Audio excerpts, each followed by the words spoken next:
Trailer Island podcast. How are you all going tonight? Good. Sorry, that was a complete disaster. Don't you dare speak over me, young man. Sorry, go ahead, Steve. How dare you? I'm sorry. People need to listen to my airwaves uninterrupted. And I feel death-proof tonight. There it is. I just feel fine.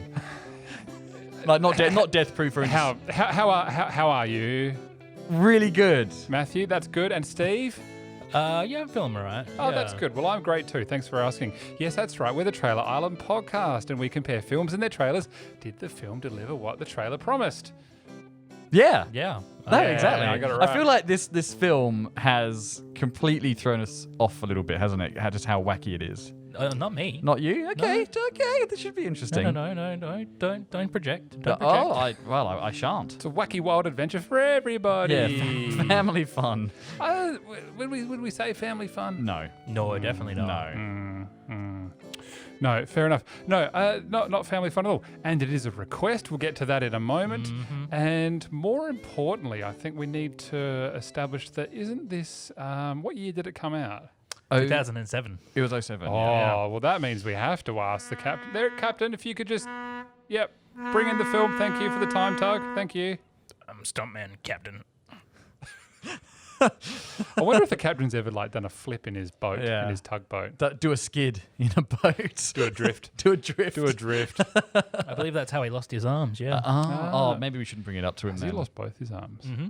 How does Poor he? guy. How does he pilot the boat? He has a guy. Yeah. Okay. He's got a crew. Yeah. All right. We've never met anyone else. No, though, we haven't, from the no. crew. Maybe one day we'll get in. I don't know why, but I'm imagining some of his crew are just animals for some reason. I don't know why I had that image. They're but- all mutes. I feel like we get. Okay, I feel like that's enough backstory for him. We'll this get more. We'll episode. get more lore about the time tug captain at another point. In the meantime, who would like to introduce this film? Oh, I'll do it. Go ahead, Steve. This week, we are doing a Quentin Tarantino film, Death Proof.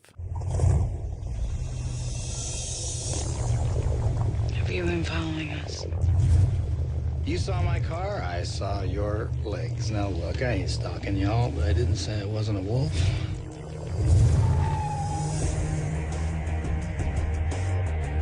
He's got charm. Is there anybody in this place you could vouch for to give me a ride home? Fair lady, your chariot awaits. He's got style. Do I frighten you? Is it my scar? It's your car. And he's got a set of wheels. Is it safe? Oh, it's better than safe. It's death proof. To die for. Well, Pam, which way you going? Left or right? Right. Ah, that's too bad. Hi. Well, because it was a 50-50 shot on whether you'd be going left or right.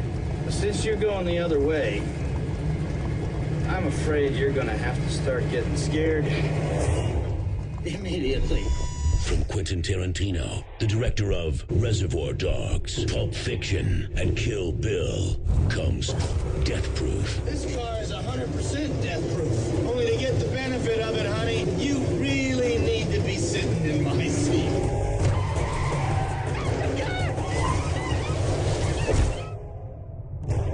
If he likes the way you move, then he decides Oh, I gotta catch me my other girlfriend.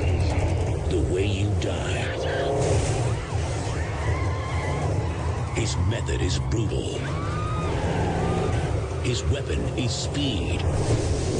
But his latest targets are about to fight back.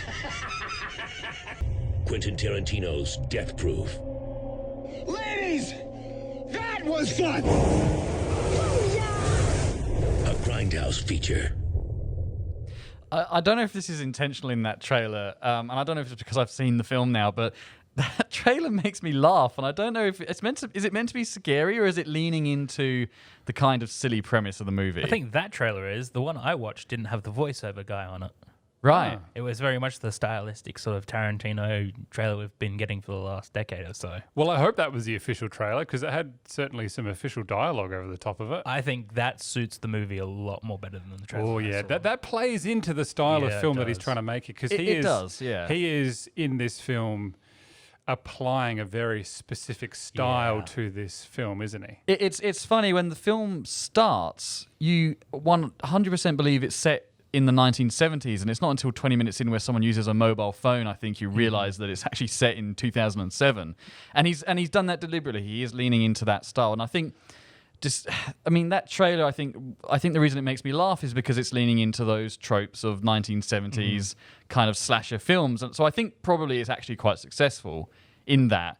But like I say, you're probably not meant to take it seriously. I don't think this film was meant to be actually scary. I don't think. know if, because we've sort of all read into the film, we sort of know why this movie was made. But from that trailer itself, you get the vibe a little bit, but I think if I was just a regular Joe Blow watching that trailer, I'd probably think, oh, this is supposed to be a scary film. It's supposed to be a pretty seriously made film. Whereas it has taken a lot of inspiration from a lot of film history. I see that trailer. I think that trailer is hamming it up to the point where you Okay. don't take it seriously. No, and I don't think you're meant to, and because I certainly don't take that trailer Because if you seriously. saw that trailer in 2007 and you knew that it was Tarantino, you'd think he's taking the piss a bit. Yeah. He's Yeah. applying a Fair. specific style to this, and he's just trying to tick the box of that kind of filmmaking. Would you say? Fair point. Yeah. I would agree with that. I think it's pretty. It tells you what you're going to get, I think, in terms of the tone of this movie. Yes, and before we go any further, because you can request films to do, this film was a request. And this request came from Siobhan. And Siobhan, she lives in the Gold Coast. And of course, what do we do? We promo a person's town. That's right. I completely stuffed that up. But of course, in the Gold Coast, you got all the worlds. There are beaches, sanctuaries, and national parks. And at the end of the year, heaps of schoolies. So if you want to visit the Gold Coast, you can do that. It's 80k south of Brisbane, and that's where Siobhan lives. And Siobhan sent in a request to do Death Proof. Thank you for the request. Hang on a sec. Oh, Yeah. is there like a Gold Coast dance we could be doing over this, or? I don't know. Okay. Did you know the time tug captain is from the Gold Coast? Is he just? He has about 13 Thule charges. Right. That's in- an Australian phrase, isn't it, Tooley? I mean, Yeah, he's way. So if you're a schoolie, that's when you finished your final year of high school and you go and party. And the Gold Coast is well known for having schoolies events. But if you're a toolie, you're over someone that who's age. far too old to be at these events. And you're saying that the captain has 12 charges against him for being a toolie. He does, but he has a wonderful lawyer. that's how he ended up working for us. Yes, well, I'm sure if Siobhan actually, can spot the Time Tug's heritage for us, please let us know. And of course, she sent in this request. So you can always send in a request, and that's really great, and we really enjoy doing them. Now, this film. So this is Tarantino. I don't know what number film this is. It's got to be 5 or something, hasn't it? 6. 6? Let's You count reckon? it out. It's Reservoir Dogs, it's Pulp Fiction, Jackie Brown, Kill Bill 1 and 2, and this movie. Okay. But it came out at a similar time as. We've been Inglourious Bastards, No. wouldn't it? No. It was sort of meant to be a double feature with something Oh, else. Planet Terror. yes. Planet Terror. By Robert Rodriguez. So he didn't make Planet Terror. So He made. So Robert Rodriguez did Planet Terror, Yeah. and that was his take on the grindhouse Yeah. style. And this was Tarantino's. I guess they're pairing up to make this That's double right, feature. yeah. Is that When right? when this film came out, obviously both these directors. So Robert Rodriguez, he did Alita: Battle Angel, didn't he? Yeah, he did. Yeah, he's a terrible filmmaker. Yeah. So I'm when, not going to contest that at all. Matt's opinions are solely his own and not represented at the Trailer Island I've- Oh, no, podcast. they're mine as well. Mine. I've never seen Steve's anything. thoughts are his own and not represented at the Trailer Island podcast. I've never seen anything he's done that's been good, but that's another conversation. He and Tarantino teamed up to do this double feature in this grindhouse kind of thing, which was sort of like, they're not badly made films, but they were films made in the 70s on a budget, shall we say. Yeah, and margins. they've also got quite a steeped history in Australia too, with Yeah. these films that came out at the time, which were now regarded as Ozploitation, which is this take on the violent, of a very violent nature that Tarantino did have an obsession with. Yeah, he's quite well known for that. And so when it first came out, it was a lot shorter. But then he went on to release an extended actual feature-length version of this movie, which is, I think, the one we've all seen and talking about tonight. And And it, like you say, Alex, it's very much just it's a slasher film.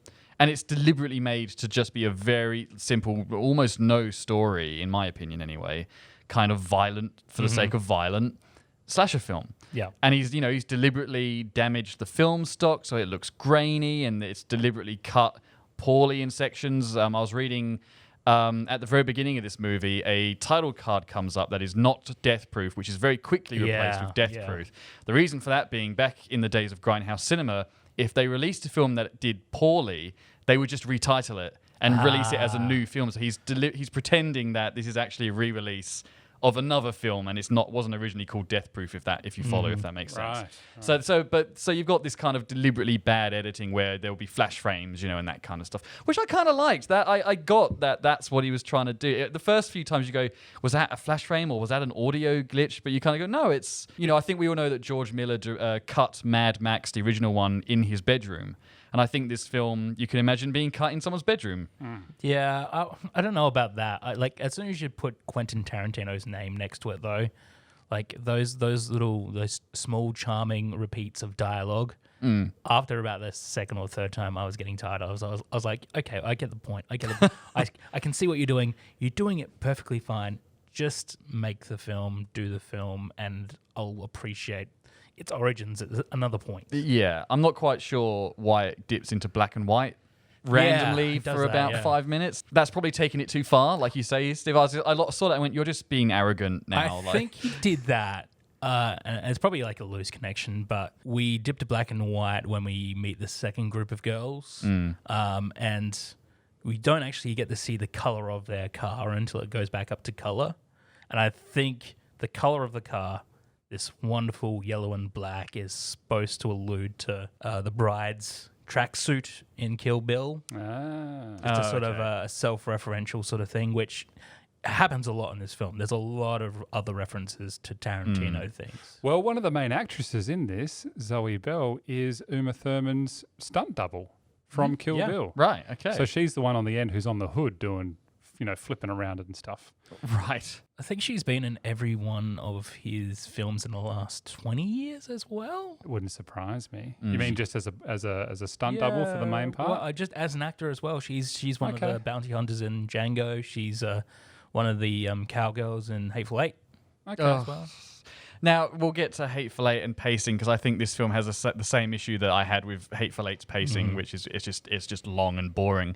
But let's actually talk about the premise of this movie. Yeah. For what there is.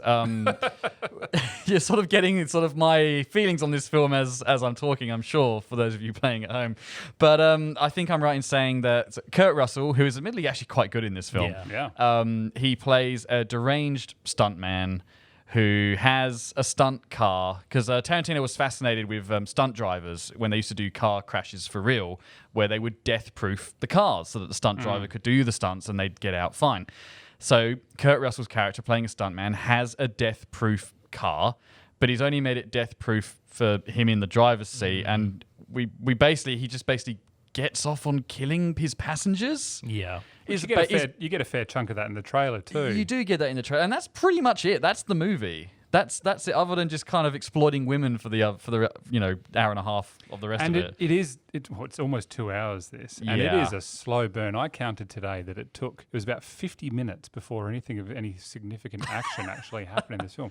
And I think part of when you're talking about being a double feature, it obviously got cut down quite a lot, and he's tried to fill time to flesh it out into a full feature. I think, and there's a lot of dialogue, and Tarantino is very good with dialogue. Well, you think Reservoir Dogs, and there's a lot of good back and forth, but in this, there's no action to match that dialogue. You're right, and this was my big issue with this movie, and it reminded me a lot of The Hateful Eight as well, where when you think of the beginning of Inglourious Basterds, that incredible scene at the farm with Colonel Hans Landa, which is just, I think it's like 40-minute scene, 30-minute scene, something like that, and it's amazing. The tension's incredible. Hateful Eight is another movie that's almost entirely set within one set, really. This film has a lot of stuff that happens. There's a whole chunk that's just in a bar. Like you said, it's like 40 minutes before anything happens, just hanging out in this bar. But I didn't feel the momentum or tension or like it was serving a purpose. It just came off as flat to me. I disagree. I was feeling the tension. Okay. I was. But that being said, I'm also a massive fan of the dialogue that Quentin writes in any film. And so you're right. It is about 40 minutes goes by where the characters are just talking about inane things, about going to the lake house and all that sort of junk. And it doesn't really amount to anything at all. But for me, that sort of like meandering dialogue in a film like this, where you know it's supposed to be an homage to something really action-packed, it's drawing up the tension for me. To be fair, when the action, like some of the car chases in this are actually just incredible. Like I will admit, they were really well shot and really well put together. I think, again, that trailer is so rapid cut, you kind of would be forgiven for imagining a film a little bit like Fury Road, which is like action the whole way through. And I think then when you get a movie where you're waiting for a car chase, essentially, is what you're waiting for, and you have to wait 40 minutes and listen to stuff that you couldn't care less about, it tested my patience a bit. Yep. I was enjoying the aesthetic, I was enjoying what he was doing with it, but I thought, okay, let's, we've got Kurt Russell just looming in the shadows there of his big Mustang car, whatever it is. Can we just get going now? Let's just get it happening. And it just took a while for me for that to actually happen. I get what you're saying. I also get what Steve's saying as well. Is you get this build up. It's a balloon that's slowly filling. A bit like Alien, I suppose. I mean, nothing happens in Alien. Well, rather, shall we say, the alien doesn't appear in Alien until like 50 minutes in. And I love that movie. I love the slow build up. So maybe this film, there's something about it that for some reason I just didn't key into that. I think the problem is if you're not a fan of it, like you're not. Yeah. It happens twice. Right, there are two setups for this film. Yeah. One pays off halfway through, and then you immediately jump into the second scenario, where it is another 40 minutes of characters speaking. Yes. And if you're not a fan of that, that's going to drag on. That is absolutely going to drag on. Yeah. I did enjoy the second half more than the first half. Yeah. But having said that, we'd already had one admittedly quite gruesome and violent sort of, like you say, payoff, shall we say, to that first half, which does wake you up, shall we say. It's pretty confronting. And so I think that that kind of won a bit more grace for me as an audience. I was like, okay, like it is actually going somewhere. I was starting to get to points like, is this gonna happen at any point, or is it gonna be like 10 minutes at the end that's good? Yeah. But yeah. But how good is that crash? Well, I don't know if good's the word. It's like I say, it was pretty. Well, how good is the stunt? Yeah, it's incredible. It's the actual stuff with the car is great. I thought certain people getting mutilated in this car crash was maybe a bit much for me anyway. But yeah, like it is shot well. It is excessive for the sake of being excessive. Yeah, But I guess that's part of the is, aesthetic of doing the grindhouse thing when, it was just gory because they could make it gory. Yeah. And it was that was sort of the shock value, not necessarily in the story that you were being given, but rather the visuals that were being put in your face. It's exactly the same as, getting the close-up of Hitler's head being shot up in Glorious Bastards. I was about to say, like, I think there is meant to be an element of comedy in that. That's how Tarantino does it. And I think a lot of the gore in Django and in Inglourious Bastards, just to mention those two films, absolutely. It's just people getting blown to bits because it's, in that context at least, fun. Yeah. Because of the makeup effects he's using, and it's, so over the top that it can't be real, that kind of thing. And yeah, so that there are moments of that in this, especially, we won't ruin the end, even though it's, over 10 years old, but I found the makeup effects at the end where one character's being beaten up. I was like, because of context, I should stress, and because of what certain characters have done throughout the film, you go, oh, this is kind of fun. Yeah. If that makes sense. It sounds horrible, but I think it makes sense if you've seen the film. And I suppose this speaks to the testament of Quentin as a filmmaker, where he can set out to do something intentionally hammy, campy, I don't want to say bad, but sort of bad as this, and have me at the end of the film cheering when the heroes prevail.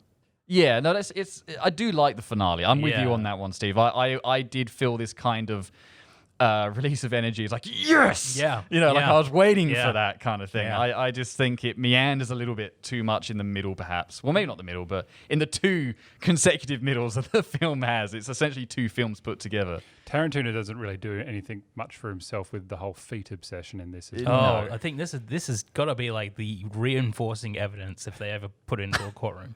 The first 5 minutes is feet on a dashboard. Yeah. Well, moving on from that, I suppose, is that we do get into that second half, which the trailer talks about, is that girls fight back. Yes, which was pretty good. Yeah. And that is cool. Yeah. That whole sequence is, that last half hour is just brutal and Yeah. cool. And knowing that a lot of those stunts are done for real and on camera, the stress and tension of watching that was just like, Yeah, I felt that. Absolutely. I When felt someone's hanging onto the front of a car and you're, like you say, you're pretty sure that they're just doing it for real at that point. It's like, oh, I feel the stunt. You know, it feels visceral and really good. And that's when I really started to wake up. Because, like you say, that last half hour is phenomenal. Really good filmmaking. in the crash in the middle of the film, you get 4 different angles inside the vehicle. And I mean, watching that last night, I was like tempted to think that maybe they had crashed 4 separate cars to get those camera angles. Oh, I see your point. Yeah. Yeah. from a filmmaking perspective. Yeah. I mean, sure, why not? There's no reason why they couldn't smash 4 cars up Yeah. to make that Yeah, happen. sure. This would have been a fairly cheap movie to make, I would have imagined. You know, they're sort of just out in the rural America somewhere. They don't need to buy the cars and then just any lighting and, like you say, any stuff they need for the stunts. But I imagine it would have been pretty... There's no CGI in this. I'm pretty sure. No, there is. There is? There would have There to is, be. because there's a CGI supervisor in the credits. Okay, Ah. sure. So I don't know if they've removed wires or something during the Yeah. stunt work or what, Sure. but that all looks extremely real. It does. I mean, think about it. You know, some of the deaths, if you will, that occur, I imagine probably would have had to been done digitally That or puppets or something. or puppets, Yeah. because that's pretty visceral. Yeah. Digitally removing shadows of like the crew cars as well, going around maybe. Oh, I can see who that. knows? Yeah. Who knows? Anyway, that car chase is possibly one. I hate to admit it because I was so unimpressed with the rest of the movie, but it's possibly one of the best car chases I've seen. Yeah. It's really, really good. I actually watched that half hour twice. That's how good it was. Oh, really? That was so. I wish it was. I do wish that because the trailer had suggested to me that the film was going to be more of that. It should have been an 80-minute film, I reckon. Yeah. Instead of an... what is 2 it? hours is probably a bit long. Yeah. Comes in at 110 minutes, I think. So Yeah, I right. think probably 80 minutes. Like cut about half an hour out of Yeah. it, and that probably would have worked. But, But then would we not have got the build-up that Steve liked? I That's don't true. think you would. It's a good question. I mean, I'm happy I got 2 hours of pure Tarantino, I suppose. Okay. Yeah. Though last week we did Nobody, and that's a crisp 90 minutes. And I do like how relentless that film is. So maybe this film could have been a little more like no pun intended, but wheels on the ground. Like let's keep. I don't think that was Keep the. rolling. I don't think that was the aim though. Yeah, That's no, not you're what the probably film- right. Yeah. It was to set up all those teenage characters and Yeah. a lot of these backstories and just make a viewer sort of invested in a lot of characters and disappointed when they either died or very happy if they lived and fought back. You know, I really did like how the friendships we see in this movie, like I said before about like, you know, the mobile phone being 20 minutes in, so you just believe it's in the 70s until you see that. They felt like the kind of film friendships you saw in the 1970s movies, and never once did I question the realism of that. They felt like real people, which was, I thought, well... And like he's using an old analog camera to take photos of them and everything. But yeah, that kind of like, you know, it always reminds me a bit around. It's a slightly different context, but one of the dinner scenes in the beginning of E.T. when Elliot and his friends, I think they're playing D&D and they've got a pizza, and it's just they're all talking over one another. Like that's a product, I think, of 1970s, 80s filmmaking, and Tarantino pulls that off in this movie incredibly well. What I think is evident in this film is that there's a stark contrast between the quality of acting between the actual actors and then, you know, someone like a Zoe Bell. You know, You got they're- Rosario Dawson, who's Ahsoka Tano. Yeah. which I think speaks to the level of quality with Tarantino's handling of actors. Because even though Zoe Bell is an amazing actress, I think he gets the best out of her. Yeah. Her character is believable, but you're still looking at Zoe Bell going, you know, she still feels like an inexperienced actress. Yeah. It's good that they got that opportunity because Yeah. we're basically an all-female cast, sans Kurt Tarantino Russell. himself and Kurt Russell. And Kurt Russell looks like he's really enjoying himself Yeah, in he this loves film. it. He is really good in this. I think he had a ball. And I like his at the end there, you know, when he's there's that scene where he's screaming. Oh, There's, yeah. that is hilarious. Yeah. Hilarious. Speaking of the final stunt as well, or the big chase, it's a blink and you'll miss it moment. But did you guys catch the motorcyclist smash into the Yeah. wall? I was like, okay, that's It's like they've set up a camera. yeah. They've tied a wire to the back of the motorcycle, and the guy's driven at full speed. The wire's pulled tight on the motorcycle. He's kept going and just into this shed. I It's don't literally- remember it's that. Like a two, Yeah. It's like a 2-second shot. I'll Go rewatch, back and watch it. Yeah, I'll rewatch this final car And chase. it's just these little details of comedy. That Yeah. has to be comedy. yeah. You just sort of go, why is that even there? I would have guessed it's like Zoe Bell's got a friend on set who does motorcycle stunts, and they're Yeah. like, let's do this afternoon, and we'll chuck it in the film for 2 seconds, Yep. and that's all it is. And I think you put it really well last week. You said it's an ode to the stuntman, Yeah. which I absolutely agree. It is. That's what it is. It's, Yeah. if you're into stunts, this is the film for you. And If you like perhaps- cars, yeah, if you like car stunts and particularly, I don't know, long drawn out dialogue, you'll enjoy it. You'll enjoy it. You know, this film actually reminded me of. Have you guys seen Christine? that's the car, the murder car. It's the murder car. It's Yes, the I car have that's seen that. evil. I I got thought- senses of that in this as well. I thought Yeah. you meant the old Adventures of New Christine. I was like, No. yeah, I did get that feeling. No, I was on the no. lookout for Julie Louis Dreyfus. No. Christine, I think it's got to Yeah. be 70s. Actually, Christine does the same thing about the. Well, it's actually Christine's probably one of the films that this film kind of pays homage to, homage actually. But again, that kind of teenage, people talking over one another, like that kind of thing. Yeah, I can definitely see that in this. Yeah, I agree. That's good. Whoa, what are we going to give this out of 5? 5 what? Severed legs. Severed legs. Oh God, Burnouts. Of all the things that pace in this film, I just reminded myself is that there's that thing right in the middle where you got the investigators, the 2 police Yeah. officers. That scene goes for like 15 minutes. did you recognize them? No. No. They are the 2 police officers from Kill Bill. After the bride gets shot in the head, they're the 2 police officers that are examining the crime scene. So the idea So is that they this are is a canon. shared. They're cameos. Yeah. Or then Yeah. it's not Michael- a shared universe, or they're just It's the Tarantino universe once more. Quentin Tarantino just likes working with Michael Parks as well, Right. who portrays the sheriff. Oh, fair enough. There you go. Well, thank you for answering my question. I did like that scene where they were kind of like, "Oh, we're pretty sure this guy's killing people, but as long as he doesn't do it here Yeah. again, we won't worry about it." And then the next title card is a different state. Yeah, and and you're then like, it's next, different state. 14 months later, it's like, all Yeah. right, here we go. I also have a feeling that scene is supposed to tie into Planet Terror somehow as well. Okay. But I haven't seen Planet Terror. Okay. And there probably isn't any point because Robert Rodriguez directed it. So Oh, Here, here. come on now. Come on. Be kind. No, Okay, yeah, out of yeah. 5 watts? Margaritas? yeah, let's do that. Margarita. Margarita. I like that. Matthew, you go first. Yeah, sure. I kind of knew what to expect going in because I know Tarantino's very good at the kind of over the top violence, and he's done that to great effect before. What I didn't expect was a lot of flat, well, at least for me subjectively, a lot of flat space. I felt the pacing was just off for me. I love the aesthetic. I love the cars, and the last half hour is truly terrific. It's just a great car chase. I didn't care about the first group of people in the first half of the movie. I did care a little bit more about the second group of girls. I definitely sort of got on board with them a little more. But I definitely struggled with this film. I don't think I was the target audience. Strangely enough, for someone who loves, cars and car chases and Mad Max and that kind of stuff, this film didn't land for me as well. So I'm going to give it a 1.5. Jesus. What? Yeah. 1.5? Oh, wow. Yeah, I really would not. The only part of this I would ever watch again would be the last half hour. You couldn't make me watch the rest of it. There you Yeah. go. That's rough. I know, and rough. I might change it at the end of the year in our review, but that's what I'm going to go with now. Well, apparently, according to some, our previous podcast on, what was it you changed your mind on? Oh, Godzilla. Godzilla versus Kong. Apparently, you can just flip and change whenever you want.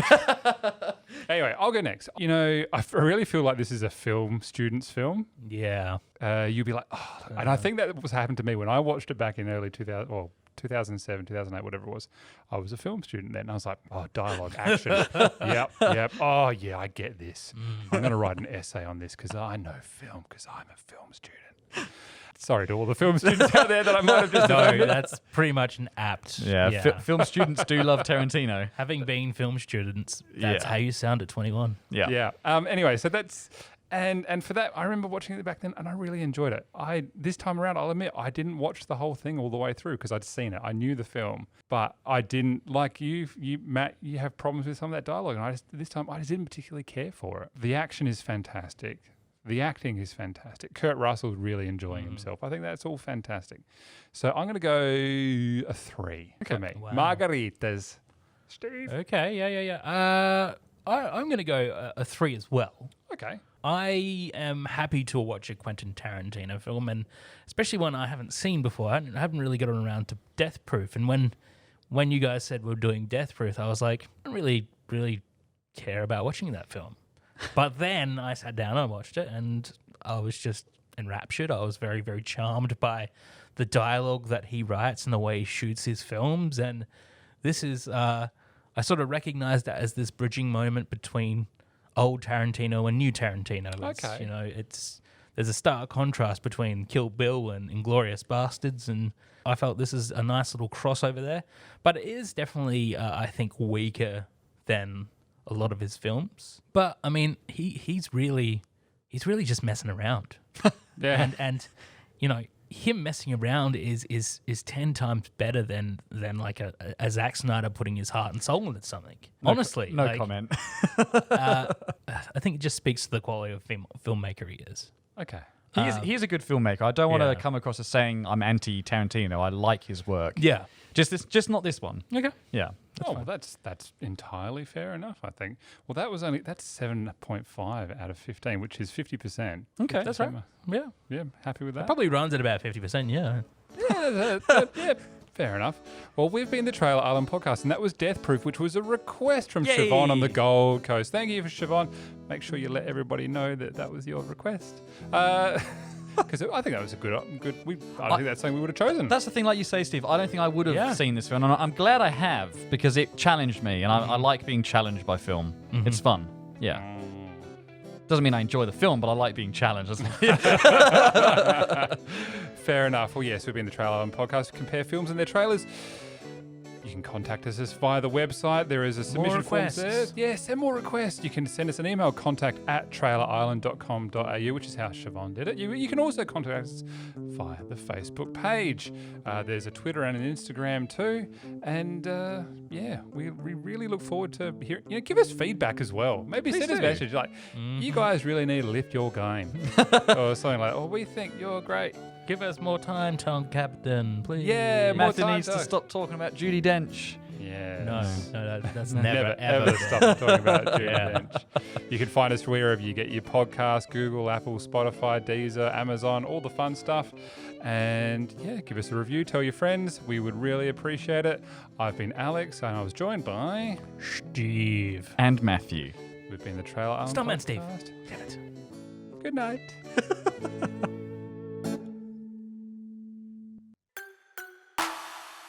This is a Narrative Network podcast.